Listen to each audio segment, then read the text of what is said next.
this is Photography Gamer. Welcome back to the channel. Today I'm going to take a look at the photo mode in the Callisto Protocol on the PlayStation. Okay, so let's have a look first at the basic settings. So if you want to enter the photo mode, you've got to pause the game and scroll down to the photo mode option.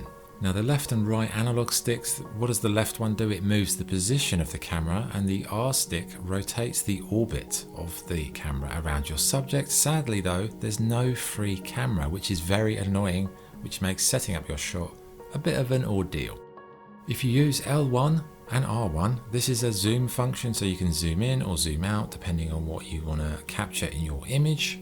If you press R2, that takes your photo, so that will add the image to the gallery on your PlayStation, but you can do it another way. You can use the triangle button if you wanted to hide the user interface, and press the share button on your controller. That will take a screenshot.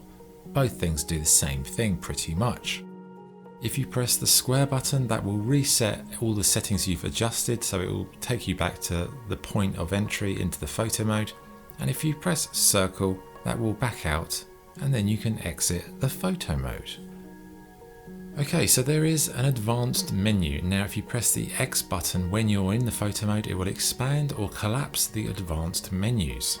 So what menus are there? There's camera, lighting, filters and frames. Okay, so let's look at them individually. Within camera, we've got hide player, so you can, like I say, if you want to take a picture of the monsters or the environment without your character in the shot, you can use hide player on or off. Then we've got aspect ratio. This gives you some options for sort of minimizing the framing, so you could make a portrait, a landscape, a square image, etc. Very nice options here. Then we have lens. So the millimeter refers, it's like a photography term. When you have one of those professional level cameras, they have these detachable lenses. The lenses have millimeter ratings, so some have a fixed millimeter, some have range. What it really means is how far down the road are you in focus. So when you change the millimeter of the lens, you're changing basically the starting point of where you are on the image. So try that out and you can see what I mean by what I'm doing on the screen right now. Next we've got depth of field, we've got aperture, we've got focus distance. So these are interlinked. Depth of field on or off. This is whether you want to dictate where there is a focal point. Like, do you want to have a focus point, or do you just want everything in focus? If you want everything in focus, just have depth of field off. It's a lot easier. If you have it on, you've got to deal with aperture and you've got to deal with focus distance. So focus distance is where is the focus going to start. Ideally, you'd start it in your subject, so the character. And then the aperture level dictates how blurry or how focused the other aspects of the image will be. It's governed with f-stops. The lower the f-stop number, the more blur. The higher the f-stop number, the more focus. Okay, next tab is lighting. So we've got exposure and contrast. Now the way these are handled, they're handled kind of in a realistic fashion, because when you adjust the exposure and the contrast, it's not like a lot of photo modes where it's very blunt.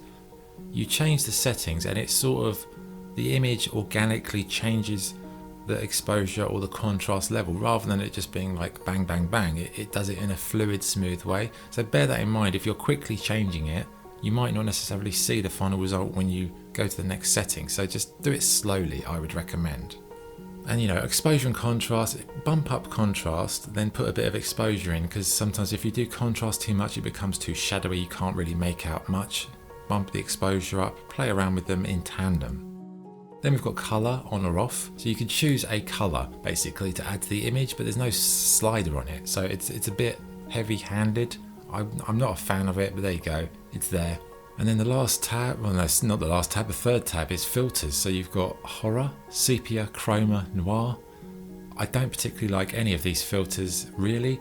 Why? Because there's no sliders. Because a filter is something you put on and then you slide a percentage bar to decide how much of that filter you actually want. Here you don't have that option, so it's a bit of a pointless exercise. And then we have frames. So frames, where you can have no logo, so no frame, or you can have studio logo or the game logo. But you can't adjust where the logos are, can't change size. Again, a bit pointless. There you go. Okay, there you have it. That's the photo mode.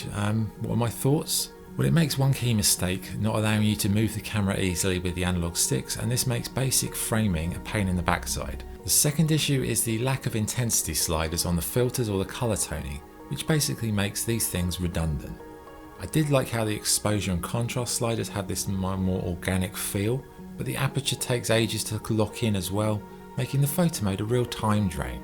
So overall, it's a kind of photo mode that feels like they didn't really care. They just chucked it in afterwards. You know, you can tell the photo modes that are done with a lot of love and attention because they're bloody fantastic. This is not one of them, unfortunately, so I'd give it a 5 out of 10. It's not great. Okay, that's the guide. I hope you found it useful. Any questions, fire away. This is PG signing off. Cheers.